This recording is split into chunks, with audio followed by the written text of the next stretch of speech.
Hello and welcome to Engage, the program that focuses on community-engaged research, learning, and service at Mississippi State University.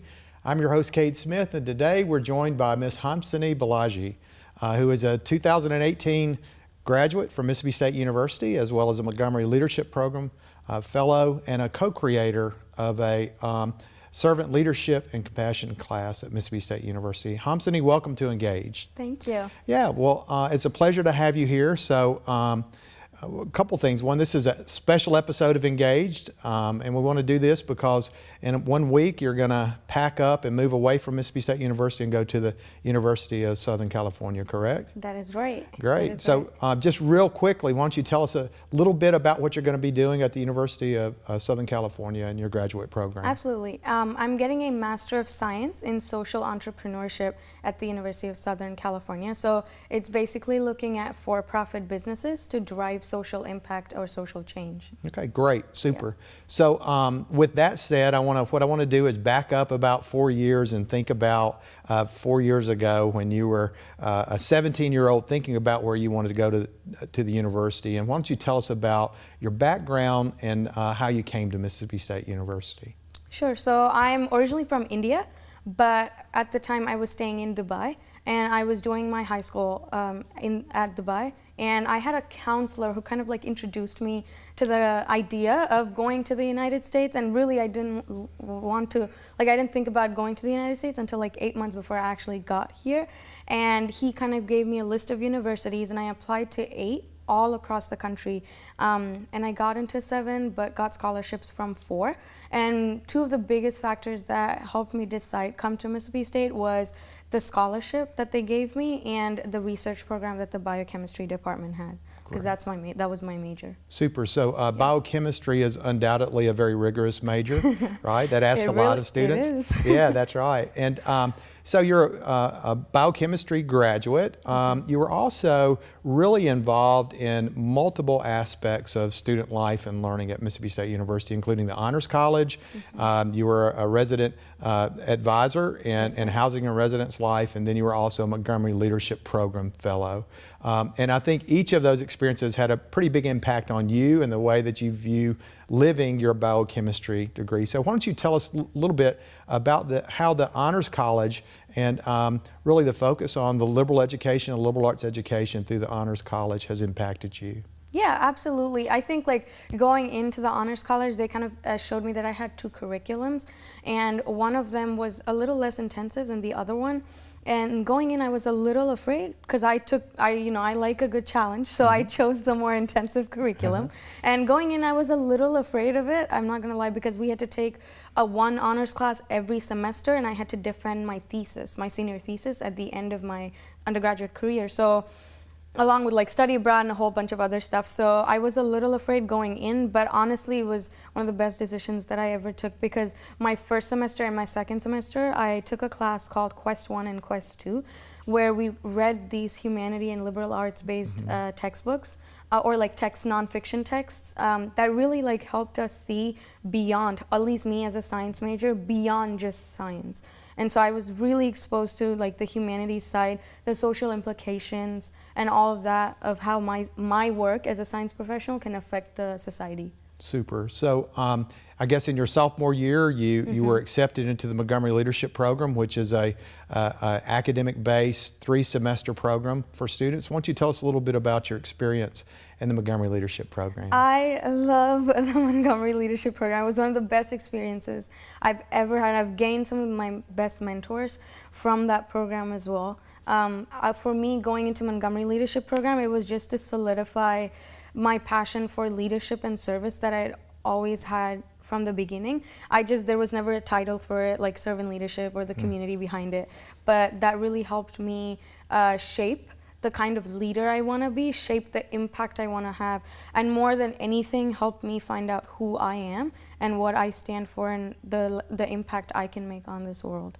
Great. Yeah. So you mentioned mentors, and I know that you've shared with me that you've had 3 mentors, all of them women who are creative, powerful women. Why don't you tell us about the mentor-mentee relationships that you've had at Mississippi State University and how they how they've impacted you. Yeah. So my three mentors that I talk about is Dr. Brown, Dr. Ashley Brown. She's the state chemist. Miss Carmen, who is the assistant director for MLP, and Miss Kenya, who's the program coordinator for Day One. They've all been so wonderful. Like for me, they've been such a big support system. They've been a family away from family because I am an international student, and it's really hard to find those kind of people who really believe in you and can see you make it through the finish line even when you can't. Like there have been moments where I was like, oh, I just want to drop everything, quit, leave. But no, they were like, no, you got to stick it through, you got to go through it. And really that's the kind of strength, like their strength and their support has given me that extra push to keep going even when I thought I couldn't do it anymore. And that relationship is so powerful. They believed in me, and like even when I didn't, and that really helped me move through my undergraduate career. And I think that everyone as a student should have someone like that. I know a lot of people have that from their family, but a lot of people don't. So even when they don't, these mentors really help get through your career. Great. Yeah. So Dr. Ashley Brown Johnson is academic advisor and also director of the State Chem Lab at Mississippi State University. Yes, sir. So when you came to Mississippi State, you were really focused on a degree in a career in medicine. Yep. You're still focused on medical practice and implications for humanity, and med school may be in the future at some point. But through your learning with the Honors College and shadowing experiences in the Montgomery Leadership Program, you've kind of broadened your perspectives in terms of how you want to live your biochemistry degree.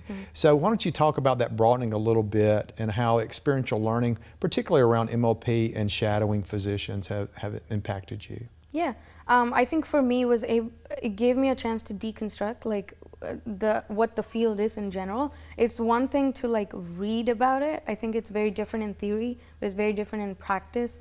I had a week-long shadowing experience at the university, the Drexel University School of Medicine in Philadelphia, and that's really when I got to actually see what medicine as a field is.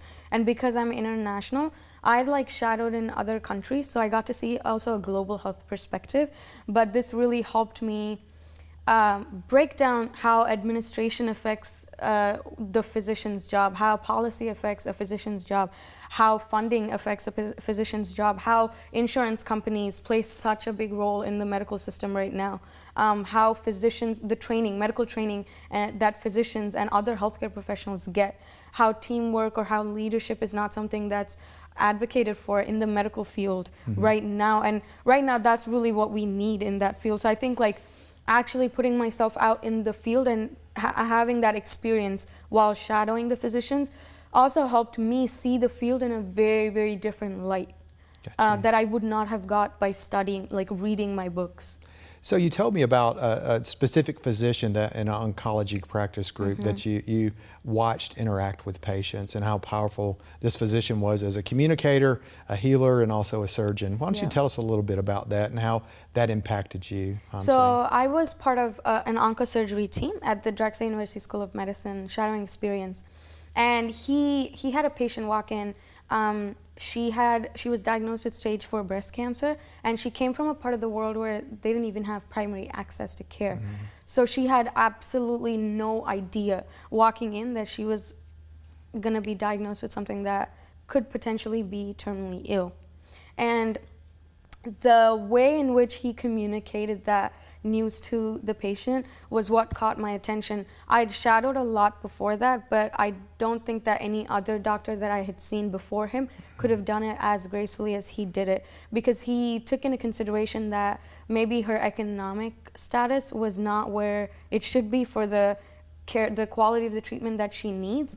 The access, like she's from an area in a country that does not have primary access to care. So how far would she have to travel to get the kind of treatment that she needs? Gotcha. And just taking into account all those factors when he was talking to her, and more than anything, he was so compassionate.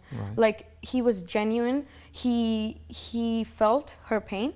even though like he was not diagnosed with it himself. Right. Yeah. And that had a big impact on you, right? And because of Carmen Wilder's support and Ms. Kenya's belief in you and Dr. Brown's belief in you, you had an idea to bring a new level of learning to Mississippi State University. And you actually worked with Dr. Brown to create a course at Mississippi State. So tell us about that course and what students learn in the course and why it's relevant to their lives and to society. So the course is about basically how we can incorporate servant leadership, communication, empathy, compassion into the future generation of healthcare professionals, especially because the generation that I'm around right now, we are the future generation. And moving forward, the way that the medical field will be shaped will be decided by people like us. And I think that it's our responsibility to be a good role model for the people coming behind us and put in some kind of work to shape the field to make the world a better place to live. And so the course really was born out of that idea and from the experience that I had from Drexel. And so the course, we hit on topics of compassion, empathy, how conflict resolution among teams can help work physician teams efficiently, how patient-centered care is important, how crisis communication is important, how can physicians communicate with their patients, especially when they're delivering bad news. So for example, stage 4 breast cancer or end-of-life care. How do you deal with that? A lot of times physicians are not taught to deal with end-of-life care because aging and death is something that you don't have control over. Super. So students are actually shadowing physicians and nurses, watching their practice. They're discussing what they learn in the classroom, and then also bringing that information back to the physicians and the nurses that they're partnering with. That's great, Hamsini. And that really sets the stage for kind of your life after Mississippi State University at the University of Southern California. So tell us a little bit about the program. I know it's very exciting and some of the components of that, and then we'll wrap things up. Okay. So the program basically it's looking at how we can tackle social issues, for example, poverty or hunger, or feminism and those kind of issues through business, because we have a lot of political leaders, spiritual leaders, but we don't have business leaders who combine policy and as a spiritual practice to tackle these issues. So the program really looks at how we can potentially end, because we're a generation that can end poverty if we choose to. But the program looks at it through the lens of a business. So to give a very basic example, it's like Tom's. So if you buy a pair of shoes, if I own the company or if I run the organization, I'll give a pair away to someone who doesn't have it. And so just looking at ending a lot of social inequalities and issues that exist in today's world through business. Great. Hamsini, thank you for joining us on Engaged, and we invite our audience to stay tuned for future episodes of Engaged at Mississippi State University. Until then, do good things, make a difference, and invest in someone else. Thank you.